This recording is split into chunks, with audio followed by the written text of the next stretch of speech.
Elon Musk had started SpaceX and Tesla, right? Those were his two main businesses, the rocket company and the electronic car company. And there was a point where Tesla was pretty much running out of money. SpaceX had still not proven that their technology could work.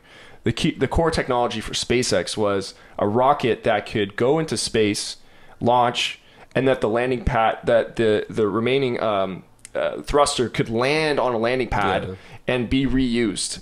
And that was the whole core business model of SpaceX. He hadn't been able to do it successfully yet. So he was pretty much at a point where he'd run out of investor money. The whole US economy and world economy was in shambles. No one was giving him money. He pretty much had, I think, like 50 million bucks left from the PayPal deal that he did when the PayPal got sold to eBay.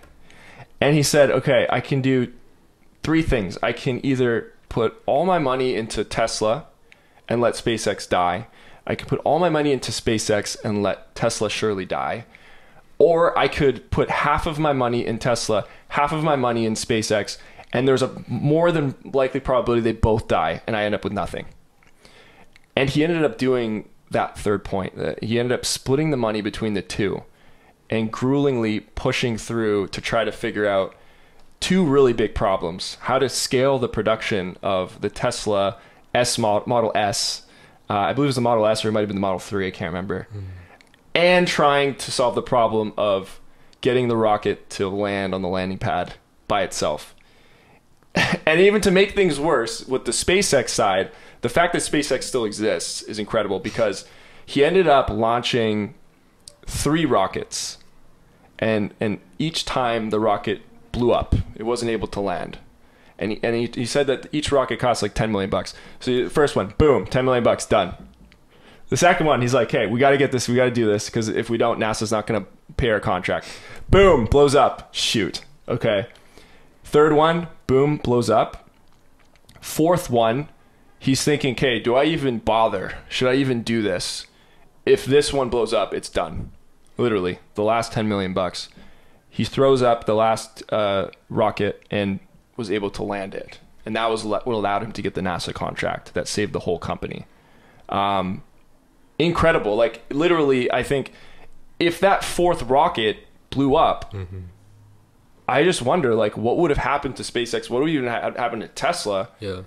What would have happened? I mean, it seems like such a far-fetched scenario. Like, and was that destiny? It almost might, for him, it must have felt like destiny. Yeah. And that's, again, where, like, that whole, like, line of thinking ties in. Like, again, like you said, like, is that destiny? Is that luck? Is it his own skill that allowed that to happen? His, like, the decisions he'd made in life that led up to that choice to launch the fourth one? But, like, it's really interesting to think about. And now he's the richest man in the world.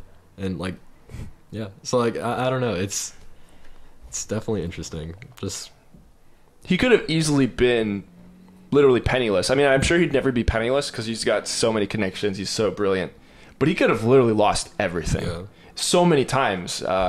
Even with the scaling of Tesla, there was many issues that happened. I think it was in 2016 where, again, they had issues and they were running out of money and they almost went to zero. They were like 10 weeks away from bankruptcy. I remember seeing that on the news. Like Crazy. Tesla was like losing insane amounts of money for like, but like they were still just producing cars, and like everyone was still talking about Tesla as a company and like how good they were, and like, but yeah, like the company was like about to go under, and now somehow like they're still here. Like they're still, yeah, By the way, it's extremely hard to do hardware businesses, especially in the auto industry, where you're spending millions of dollars a day on the factory floor. You're buying all these inputs, right? You're buying all these frames. You've got all these robots. You've got all these people on the floor, and you're trying to produce a car that hopefully you can sell for 50 grand or 100 grand. But with him, what the issue was is he wasn't able to finish the quality of the product. He was putting all this money into the production, and for some reason he was hitting bottlenecks. He wasn't actually able to produce the product to deliver it to the customer so he could get paid. And that was the point where they almost hit bankruptcy. And he was able to solve it, and I just think that guy's incredible, how he's able to solve that in his team. But yeah, anyways, it's a side note. Hardware businesses are very tough businesses. Yeah.